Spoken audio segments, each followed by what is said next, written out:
Hello guys, आज आपण simple past tense वर चर्चा करणार आहोत. तर सिंपल पास्ट म्हणजे साधा भूतकाळ, ज्याला आपण मराठीमध्ये म्हणू.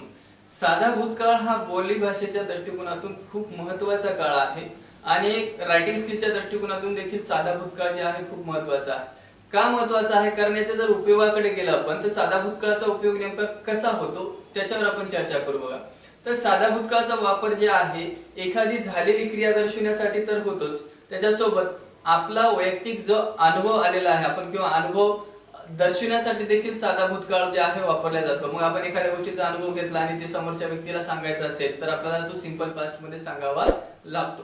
त्या व्यतिरिक्त जर रायटिंग स्किलच्या दृष्टिकोनातून पाहिलं आपण तर स्टोरी रायटिंग जे असतात, कथा लेखन जे असतात, त्या कथा लेखन आपण जे आहे साध्या भूतकाळामध्ये लिहित असतो. म्हणजे सिंपल पास्ट टेन्स हा खूप महत्त्वाचा काळ आहे, हे लक्षात घ्या. उपयोगाच्या नंतर जे आहे साध्या भूतकाळाची वाक्य नेमकी ओळखायची कशी ते बघू. साध्या वर्तमान काळामध्ये काय होतं, तो ते तात होतं, शेवटचं अक्षर. तसंच साध्या भूतकाळामध्ये शेवटचं अक्षर काय आहे? जर एखाद्या क्रियापदाच्या शेवटी म्हणजे वाक्याच्या शेवटी जर ल, ला, ले असा जर प्रत्यय लागत असेल तर तो साध्या भूतकाळाचा वाक्य होतो. मग जसं फॉर एक्झाम्पल, मी चित्रपट पाहिला, साधा भूतकाळ आहे. तर अशी जी वाक्य आहेत ती साध्या भूतकाळाची वाक्य असतात. मग याचं स्ट्रक्चर काय आहे, याचे वाक्य कसे असतात ते आपण बघू. तर साधा भूतकाळ, ज्याला आपण सिंपल पास्ट टेन्स म्हटलं होतं, की साधा भूतकाळ जे आहे मी तुम्हाला सांगितलं शेवटचं अक्षर ल, ला, ले असतं आणि उपयोग पण सांगितला. तर याचं स्ट्रक्चर कसं असणार आहे बघा. हा खूप महत्त्वाचा काळ आहे आपल्या बोलीभाषेच्या दृष्टिकोनातून, रायटिंग स्किलच्या दृष्टिकोनातून. तर याचं स्ट्रक्चर काय आहे? असर्टिव्हचं स्ट्रक्चर जे आहे subject plus verb of second form then object. Subject plus verb of second form then object. Simple present आणि सिंपल पास्ट मध्ये डिफरन्स एवढा आहे की सिंपल प्रेझेंट मध्ये वर्ब ऑफ फर्स्ट फॉर्म होतं, इथं वर्ब ऑफ सेकंड फॉर्म आहे आणि शेवटचं अक्षर ल, ला, ले असणार आहे. तर subject plus verb of second form then object असं असर्टिव्हचं स्ट्रक्चर आहे. मग वाक्य बघायला गेले असतील किंवा वाक्य जर पाहायचं असेल तर आपण वाक्य कसं पाहणार. सपोज की एक वाक्य आहे, आम्ही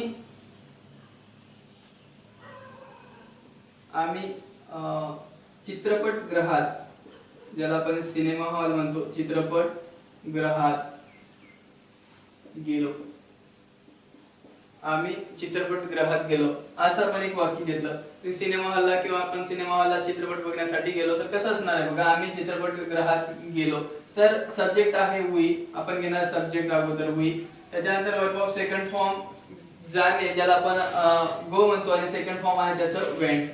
we went in cinema hall.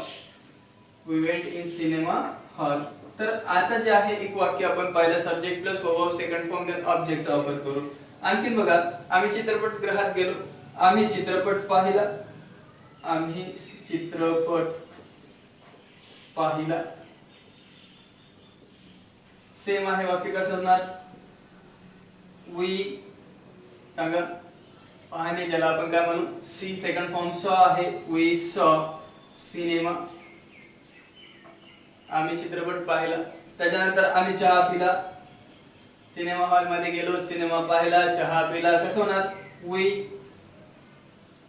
चहा पिणे, पिण्याला आपण काय म्हणू drink, verb of second form drunk. We drunk tea. तर अशा रीतीने जे आहे सिंपल पास्टचा वापर करून आपण आपला अनुभव सांगू शकतो. तर हा एक महत्त्वाचा काळ आहे. तर या काळाचा वापर करून आपण काही वाक्य बनवले. आणखीन एक दोन वाक्य जे आहे आपण मी तुम्हाला समजावून सांगणार आहे. तर बघा आणखीन वाक्य कसे असतील याची. त्यांनी मला तुझ्याबद्दल काही प्रश्न विचारले, असं एक वाक्य आहे बघा. की सब्जेक्ट कोण आहे, विचारणारे ते, ज्याला आपण सब्जेक्ट म्हणू, ते आहेत दे घेतलं. त्याच्यानंतर वर्ब ऑफ सेकंड फॉर्म विचारणे, ज्याला आपण आस्क म्हणतो, सेकंड फॉर्म आहे आस्क्ड. दे आस्क्ड मी, त्यांनी मला विचारले. सम क्वेश्चन, त्यांनी मला काही प्रश्न विचारले. एवढं झालं. They asked me some question. आता राहिले काय की तुझ्याबद्दल. दे आस्क्ड मी सम क्वेश्चन. राहिले काय तुझ्याबद्दल, अबाउट यू. मग they ask me some question about you असं एक काय झालं वाक्य झालं. तर एवढं सहज आणि सिंपल दृष्टीने जे आहे आपण असे वाक्य बनवू शकतो subject plus verb of second form then ऑब्जेक्टचा वापर करून. आता हे बघा की दे आस्क्ड मी सम क्वेश्चन झालं, तू माझी समस्या सोडवली असं आहे. सब्जेक्ट आहे तू, ज्याला आपण काय म्हणू यू. त्याच्यानंतर काय subject verb of second form then object. Verb of second form काय सोडवणे, ज्याला आपण सॉल्व म्हणतो. You solve, verb of second form solve. You solve माझी समस्या, my problem. You solve my problem. तर सिंपल पास्टचे असर्टिव्हचे सेंटेन्स अशा प्रकारे आपल्याला करायचे आहेत.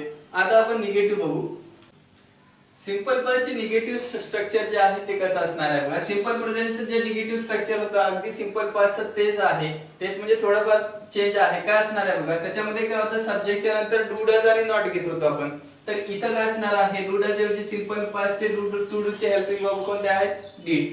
मग काय घेणार आपण, subject plus did plus not. आणि लक्षात घ्या, ज्यावेळेस वाक्यामध्ये डीड आलं त्यावेळेस वर्ब ऑफ फर्स्ट फॉर्म असणं आवश्यक आहे. तर subject plus did plus not, verb of first form येणार, त्याच्यानंतर ऑब्जेक्ट येणार. मग तुम्ही विचारसाल सर की subject plus verb of second form then object हे सिंपल पास्टचं स्ट्रक्चर होतं. मग हे सिंपल पास्टच आहे, मग याच्यामध्ये वर्ब ऑफ फर्स्ट फॉर्म का आलं, तर लक्षात घ्या की इथं डीड जे आहेत ते सिंपल पास्ट इंडिकेट करतं, म्हणून सेपरेट त्याला वर्ब ऑफ सेकंड फॉर्म घेण्याची आवश्यकता नाही. मग हे आपल्याला कायमस्वरूपी लक्षात घ्यायचं आहे की वाक्यात जर डीड आलं तर त्या वाक्यातलं वर्ब जे आहे ते फर्स्ट फॉर्म मध्ये राहणार आहे. तर subject plus did plus not, verb of first form then object, असं निगेटिव्ह सिंपल पास्ट स्ट्रक्चर असेल.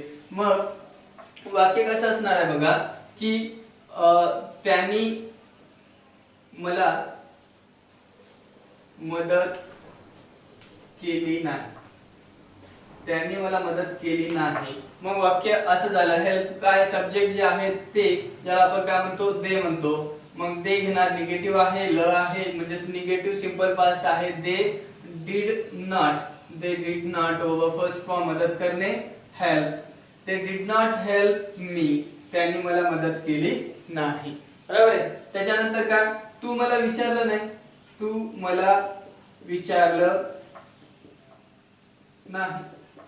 मग कसं असणार, you did not, you did not, you did not विचारणे, ask, sorry you did not ask, त्याच्यानंतर काय, me, you did not ask me. असं simple पास्टचं negative.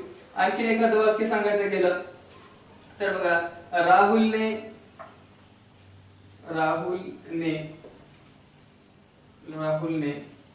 पत्र लिहिलं नाही.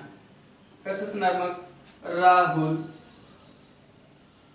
Did not write, Rahul did not write letter. तर सिंपल पास्टचे negative जे आहे आपण या पद्धतीने करू शकतो. लक्षात घ्या, निगेटिव्ह वाक्य सिंपल पास्टचे करायचे असेल तर या स्ट्रक्चर नुसार, हे स्ट्रक्चर घ्या, मी दिलेलं स्ट्रक्चर घ्या, तुमची संकल्पना लावा, तुमच्याकडे असलेले इंग्रजीचं ज्ञान जे आहे ते वापरा आणि त्याच्यातून वाक्य बनवा. जेवढे तुम्ही वाक्याचा सराव करणार आहात तेवढी इंग्लिश तुमची इम्प्रूव्ह होणार आहे. लक्षात घ्या की इंग्लिश येण्यासाठी किंवा इंग्लिश शिकणं हे 1-2 किंवा 2-3 महिन्याचं काम नाही, तर त्याच्यामध्ये तुम्हाला 100% तुमचं आउटपुट देणं गरजेचं आहे. मी तुम्हाला वे दाखवतोय, त्या वेनं तुम्हाला काय करायची आहे, प्रॅक्टिस करायची आहे आणि प्रॅक्टिस करून तुमची इंग्लिश जी आहे तुम्हाला इम्प्रूव्ह करायची आहे. सिंपल पास्टचं निगेटिव्ह जे आहे कोणतंही, सॉरी निगेटिव्ह झालं, आता वर्बल बघणार आहोत. आता वर्बल मध्ये काय की कुठल्याही काळाचं वर्बल असो, वाक्याची सुरुवात हेल्पिंग वर्ब नाही. मग याच्यातला हेल्पिंग वर्ब कोणता होता, तो होता डीड. मग did plus subject plus verb of first form then object आणि क्वेश्चन मार्क. तर या स्ट्रक्चरचा वापर करायचा आहे सिंपल पास्टचे प्रश्न विचारायचे असेल तर. वर्बल प्रश्न ज्याचं उत्तर हो किंवा नाही मध्ये केलं, नाही मध्ये उत्तर मिळेल तो झाला वर्बल प्रश्न. मग प्रश्न कसे असतील, समजा मी एक प्रश्न विचारायला गेलं तर तू कालचा अभ्यास केला का, तर हे झालं सिंपल पास्ट. आणखीन जर प्रश्न विचारायचा असेल तर बघा की तू माहिती गोळा केली का, तर हे वाक्य आपण घेऊ, तू माहिती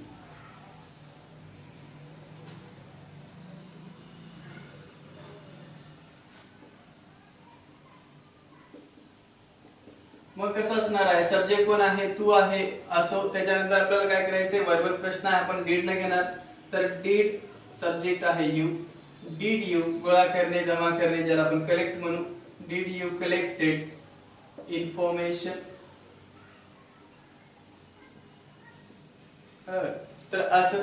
त्याच्यानंतर काय की तिने तुला नोटबुक दिली का, तिने तुला वही दिली का, तिने तुला वही दिली का. सब्जेक्ट आहे तिने, त्याला आपण शी म्हणू. तर शी सॉरी हेल्पिंग वर्ब अगोदर घेणार कारण वर्बल प्रश्न आहे. डिड शी, कसं होणार? Did she give you, did she give you notebook. तर अशा रीतीने जे आहे आपल्याला वर्बल प्रश्न बनवता येणार आहे. तर इथं तुम्हाला हे कनेक्टेडचं काय झालं, sorry verb of second form लागला, तर डिड असेल तर वर्ब ऑफ फर्स्ट फॉर्मच असणार, हे लक्षात घ्या. तर अशा रीतीने जे आहे वर्बल प्रश्न आपण विचारू शकतो. आता शेवटचा जो प्रकार आहे टेन्स या सिंपल पास्टचा, तो म्हणजे काय, डब्ल्यूएच प्रश्न कसा असेल तो आपण थोडक्यात बघू. बस सिंपल पास्टचं डब्ल्यूएच क्वेश्चन कसं विचारणार. आपल्याला माहिती आहे डब्ल्यूएच क्वेश्चन विचारण्यासाठी आपण डब्ल्यूएच वर्ड अगोदर घेतो, त्याच्यानंतर हेल्पिंग वर्ब सिंपल पास्टचा आहे डिड, त्याच्यानंतर सब्जेक्ट वर्ब ऑब्जेक्ट आणि क्वेश्चन मार्क. इथेही वर्ब ऑफ फर्स्ट फॉर्म कारण वाक्यामध्ये डिड आहे. WH word plus did plus subject plus verb plus object plus question mark.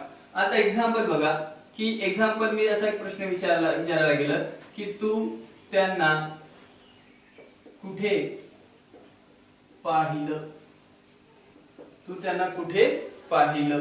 तर असा एक प्रश्न आहे. इथं डब्ल्यूएच वर्ड आहे कुठे, तर आपण काय घेणार, वेअर हा डब्ल्यूएच वर्ड घेणार. वेअर, त्याच्यानंतर डिड, वेअर डिड यू पाहणे, ज्याला आपण सी सॉ सी, आपण वर्ब ऑफ फर्स्ट फॉर्म घेणार आहोत. Where did you see them question mark, तू त्यांना कुठे पाहिलं. आणखी एक एक्झाम्पल घ्यायला गेलं तर आणखीन एक्झाम्पल, तू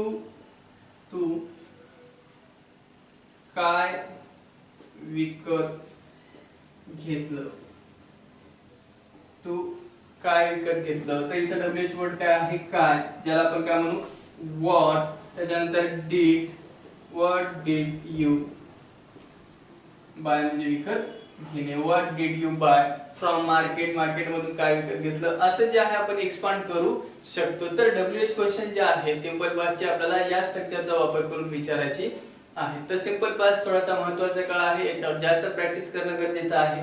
तर याच्यावर प्रॅक्टिस जे आहे करत जा आणि काही शंका आले तर विचारा. तर आज आपण सिंपल पास्ट टेन्स पाहिला, उद्या आपण पास्ट कंटिन्युअस टेन्स बघणार आहोत. तर भेटूया पुढल्या लेक्चर मध्ये.